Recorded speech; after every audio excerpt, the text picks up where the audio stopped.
Hello everyone, welcome to टेक्शन में। आज के इस सेशन में हम स्टाइल एट्रीब्यूट से रिलेटेड कुछ और प्रॉपर्टीज को डिस्कस करने वाले हैं, जिनके थ्रू आप अपने पैराग्राफ एलिमेंट पे प्रॉपर्टीज अप्लाई करवा सकते हैं। ठीक है, तो अब हम स्टाइल एट्रीब्यूट की प्रॉपर्टीज देख रहे हैं। तीन प्रॉपर्टीज हम इसमें कवर करेंगे। पहला जो है हमारे पास वो ऑप्शन रहेगा ओवरफ्लो, कि ओवरफ्लो क्या होता है, कब हमें इसे यूज करना चाहिए, ये सारा इस एग्जांपल में आपको क्लियर होगा। सेकंड जो हमारे पास में ऑप्शन रहेगा वो रहेगा टेक्स्ट शेडो। सेकंड प्रॉपर्टी रहेगी टेक्स्ट शेडो, और थर्ड प्रॉपर्टी रहेगी बॉर्डर शेडो। कब यूज होते हैं ये तीनों, कैसे इनको यूज किया जाता है, सिंटेक्स क्या है, एक्चुअल में क्या है इसका इम्पैक्ट हमें वेब पेज पे दिखेगा, ये सारी चीज हम इस सेशन में कवर करने वाले हैं। ठीक है, तो अभी के लिए एट प्रेजेंट मैंने कोई भी प्रॉपर्टीज पे अप्लाई नहीं किया। जो कोड अभी लिखा है वो हमारे पास बिल्कुल स्ट्रेट फॉरवर्ड एक HTML का बेसिक कोड लिखा हुआ है। इसमें जस्ट हमने एक हेडिंग शो किया और एक पैराग्राफ शो किया। बाद में हम सभी प्रॉपर्टी इसी पैराग्राफ टैग के ऊपर यूज करने वाले हैं। तो अभी के लिए मैं इसको सेव करता हूँ और आपको मैं आउटपुट दिखाता हूँ टैब पे कैसे आउटपुट आ रहा है। तो टैब पे कुछ वेब ब्राउजर पे आपको इस तरह से कुछ आउटपुट दिखेगा, जिसमें लिखा हुआ आ रहा है HTML बाय टेक्शनमेथ और वेलकम टू द टेक्शनमेथ पॉडकास्ट। ठीक है, ये हमारे पास आउटपुट आ रहा है। अब हमें क्या करना है, सबसे पहले हम देखेंगे ओवरफ्लो, कि ओवरफ्लो क्या होता है, कैसे हम उसको यूज करते हैं। ठीक है, तो इसके लिए मैं ये पैराग्राफ कॉपी करूंगा डायरेक्टली, और इसको हम यहाँ पे पेस्ट करके अब हम इस पे ओवरफ्लो प्रॉपर्टी अप्लाई करेंगे। तो ओवरफ्लो प्रॉपर्टी अप्लाई करने के लिए हमें स्टाइल एट्रीब्यूट पास करना है। तो आई होप आप लोगों को स्टाइल एट्रीब्यूट पास करना आता है, बिकॉज इससे पहले वाले सेशंस में हमने काफ़ी सारे और भी प्रॉपर्टीज इसकी ऑलरेडी डिस्कस कर चुके हैं। और मैं आपको यही रिकमेंड करूंगा कि अगर आपने पहले वो सेशंस नहीं देखे तो आप उनको वॉक थ्रू करो, क्योंकि उनको समझने से आपको ये वाले टॉपिक्स और इजीली समझ में आएंगे। प्लेलिस्ट में जितने भी सेशंस हैं वो एक प्रॉपर सीक्वेंस फॉलो करते हैं, तो इसीलिए मैं यही रिक्वेस्ट करूंगा कि सिक्वेंशियली आप इन सेशंस को देखें, तो वो आपको समझने में और इजी रहेगा। ठीक है, तो अब हम देखते हैं ओवरफ्लो। तो उसके लिए स्टाइल एट्रीब्यूट लगाएंगे। पहले स्टाइल लिख के आपको इक्वल और इस तरह से डबल कोटेशन देना है। अब हम यहाँ पे लिखेंगे ओवरफ्लो। ओवरफ्लो लगाने के बाद में अब आपके पास ये ऑप्शन है, देखो स्क्रॉल, विजिबल, हिडन, है ना, और ऑटो। तो अभी अपन चलते हैं ऑटो के साथ में। ऑटो के थ्रू ही हम इसको करेंगे। देखो ऑप्शंस आपको बहुत सारे मिलेंगे, तो मैं सभी को अगर अपन डिस्कस करेंगे तो अपने मेन टॉपिक बाकी बच जाएंगे। इसलिए जो मेन मेन पार्ट है मैं आपको वो एक्सप्लेन कर रहा हूँ। बाकी आपको क्या करना है, सिंपली हिट एंड ट्राई करना है, एक एक आप अप्लाई कर सकते हो और देख सकते हो। तो अभी मैं आपको ऑटो का बताता हूँ कि ऑटो में क्या होता है। हमने क्या कर दिया, ओवरफ्लो लगा दिया ऑटो पे, सेव किया, रिफ्रेश किया ब्राउजर, तो हमें कुछ भी इस पे इम्पैक्ट दिखा नहीं, जस्ट एक ये टेक्स्ट ही आ रहा है। तो अब क्वेश्चन आता है कि इसमें फिर इम्पैक्ट नहीं है तो इसका हमारा बेनिफिट क्या है। देखो बेनिफिट ये है कि जब हम इस ओवरफ्लो को यूज करते हैं तब क्या होता है, अगर इसकी विड्थ में थोड़ा भी कम ज़्यादा होता है, मतलब अगर विड्थ इसकी कम होगी, रिड्यूस होगी, और टेक्स्ट जो है वो ओवरलैप करे, मतलब टेक्स्ट जो है वो रैप होने लगेगा, तो उस केस में हम जब भी टेक्स्ट बॉक्स से ओवरफ्लो होगा तो उस टाइम पे ये आपको एक स्क्रॉलेबल कर्सर शो कर देगा। ठीक है, इसको और बेटर वे में समझाने के लिए अपन क्या करते हैं, यहाँ पे एक बॉर्डर अप्लाई करते हैं सबसे पहले। तो इसीलिए मैं बोल रहा हूँ कि पहले सेशन में हमने जैसे बॉर्डर देखा था, हमने देखा था कि कैसे विड्थ हाइट सेट होती है, तो वही चीज़ें अब हम यहाँ पे यूज़ कर रहे हैं। तो मैं पहले बॉर्डर अप्लाई करूँगा इस पर। सिंपली आपको बॉर्डर अप्लाई करने के लिए यहाँ लिखना है बॉर्डर, और यहाँ पे लिखेंगे बॉर्डर 5px। ठीक है, सॉलिड रेड।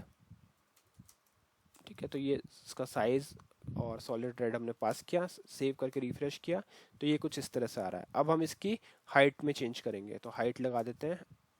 हाइट हमने कर दी इसकी मे बी 80 पिक्सल। ठीक है, सेव किया, रिफ्रेश किया, ये हाइट हो गई 80 पिक्सल। बट अभी तक आपको वो कर्सर नहीं दिख रहा। कर्सर कब दिखेगा, जैसे हम इसकी विड्थ कम करेंगे, क्योंकि ओवरफ्लो तभी होता है जैसे ही जो टेक्स्ट है वो आपके एलिमेंट से ओवरफ्लो होने लगे, बाहर जाने लगे, तब वो अपने आप ऑटोमेटिकली क्या करेगा, ओवरफ्लो के लिए कर्सर शो करेगा। तो अब हम यहाँ पे विड्थ में चेंज करते हैं और फिर आपको आउटपुट दिखेगा। तो विड्थ में इसके अभी कर देता हूँ। देखो 500 पे कोई भी इम्पैक्ट नहीं दिखना चाहिए। देख लेते हैं, सेव किया, रिफ्रेश किया, देखो 500 पे कुछ नहीं आ रहा। क्यों? क्योंकि अभी तक टेक्स्ट जो है वो ओवरफ्लो नहीं कर रहा। तो अब हम इसको कर देते हैं 500 से 100 करते हैं। ठीक है, 100 किया, सेव किया, रिफ्रेश किया, देखो अभी भी इसमें कोई भी स्क्रॉलेबल कर्सर आपको नहीं दिख रहा है।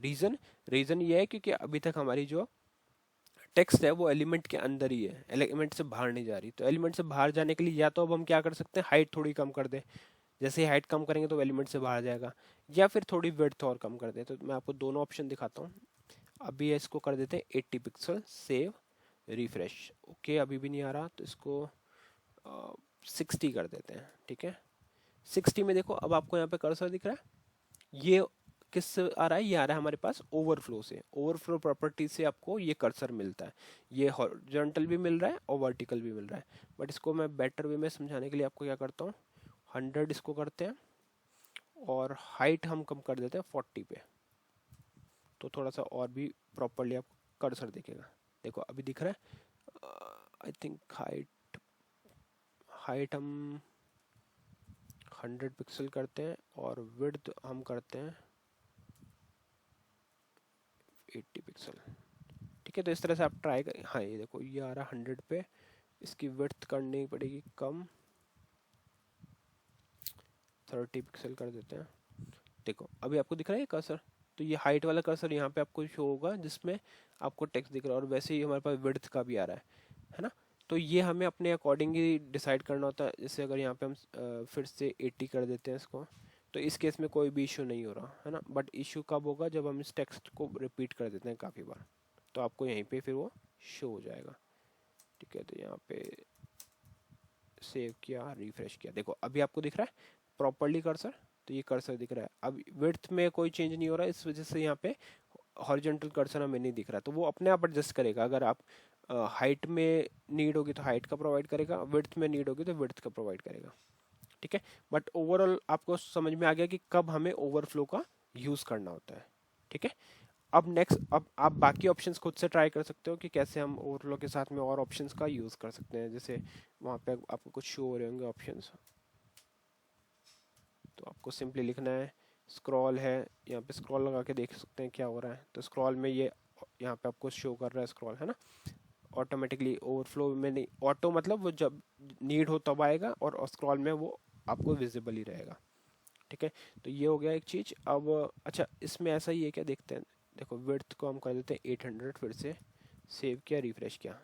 देखो अभी भी कर्सर आपको ये शो कर रहा है ना, बट टेक्स्ट नहीं है, वरना ये इनेबल होता। बस फिर भी आपको ये शो कर रहा है कि हाँ यहाँ पे एक कर्सर इनेबल्ड है। जैसे टेक्स्ट ज़्यादा होगा तो वो आपको शो होने लगेगा। तो ये हो गया हमारा ओवरफ्लो का। बाकी ऑप्शंस आप ट्राई करना। नेक्स्ट हम देखेंगे टेक्स्ट टेक्स्ट शेडिंग। ठीक है, तो उसके लिए आपको सिंपली क्या करना है, स्टाइल एट्रीब्यूट का यूज़ करना है। यहाँ पे अपन लिखेंगे text hyphen shadow, sorry shading नहीं, शेडो, टेक्स्ट शेडो। और यहाँ पे मैं लगा देता हूँ 50px। ठीक है, 50px करके सेव किया, रिफ्रेश किया। ओके सॉरी, इसमें 50 पिक्सल नहीं, आपको शेडो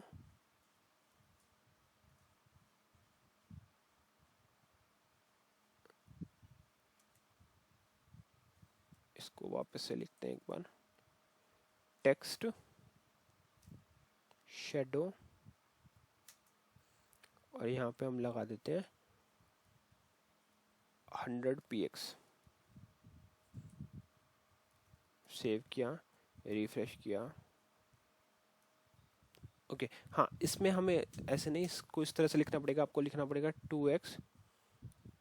तो यहाँ पे हम लिखेंगे पहले 2px, फिर लिखेंगे 4px, या फिर 2px ही लिखते हैं, 2px, और फिर लिखेंगे 4px, और फिर कलर देंगे। तो मैंने कलर दे दिया इसको रेड।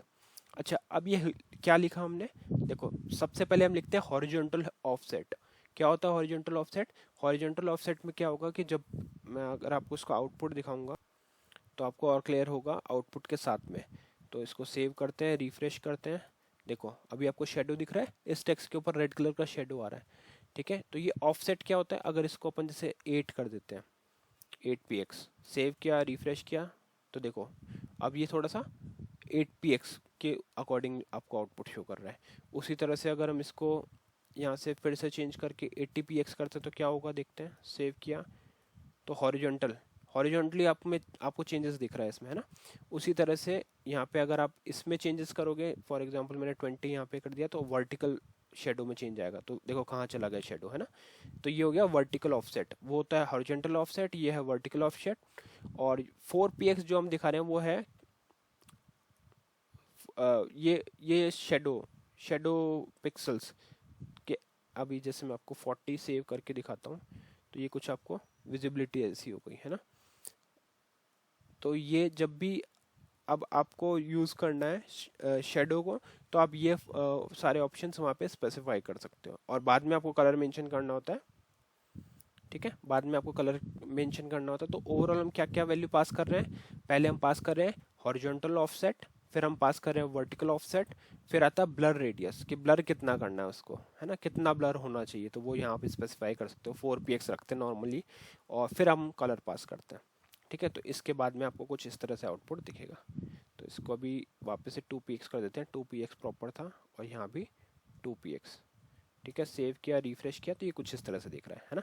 ये तो हो गया हमारा टेक्स्ट शेडो। नेक्स्ट जो हम देख रहे थे वो है हमारे पास बॉर्डर शेडो। वो कैसे होता है देख लेते हैं। यहाँ पे इसको कॉपी किया और इसको टेक्स्ट की जगह पे बॉर्डर शेडो करके देखते हैं। Border box shadow, sorry box border नहीं, बॉक्स शेडो। इसको सेव किया, रिफ्रेश किया, तो ये कुछ इस तरह से आपको एक बॉक्स का आउटपुट दिख रहा होगा साथ में, है ना। वो बॉक्स का शेडो आ रहा है। तो जब भी आपको टेक्स्ट के अराउंड एक बॉक्स का शेडो शो करना है, तो आप यूज़ करोगे box shadow. Same attributes, same values आपको पास करनी है। 2px शो कर रहा है हमारे हॉरिजॉन्टल ऑफसेट को, 2px नेक्स्ट 2px शो कर रहा है वर्टिकल ऑफसेट, 4px शो कर रहा है ब्लर रेडियस, और कलर शो कर रहा है। अब यहाँ पे कलर जैसा भी आप चेंज करोगे तो उस अकॉर्डिंग वो आपको वहाँ पे शेडो शो करेगा, ठीक है। जैसे अगर मैं यहाँ पे ग्रीन कर देता हूँ, तो यहाँ पे ग्रीन कलर का बॉक्स शेडो हमें शो हो रहा है, ठीक है। तो आई होप ये पूरा आपको टॉपिक क्लियर हुआ होगा कि कैसे हम ओवरफ्लो का यूज़ करते हैं, टेक्स्ट शेडो का यूज़ करते हैं, और बॉक्स शेडो का यूज़ करते हैं, ठीक है। तो इस सेशन के लिए इतना ही था। नेक्स्ट सेशन में बाकी टॉपिक डिस्कस करेंगे। So thank you for watching texture में।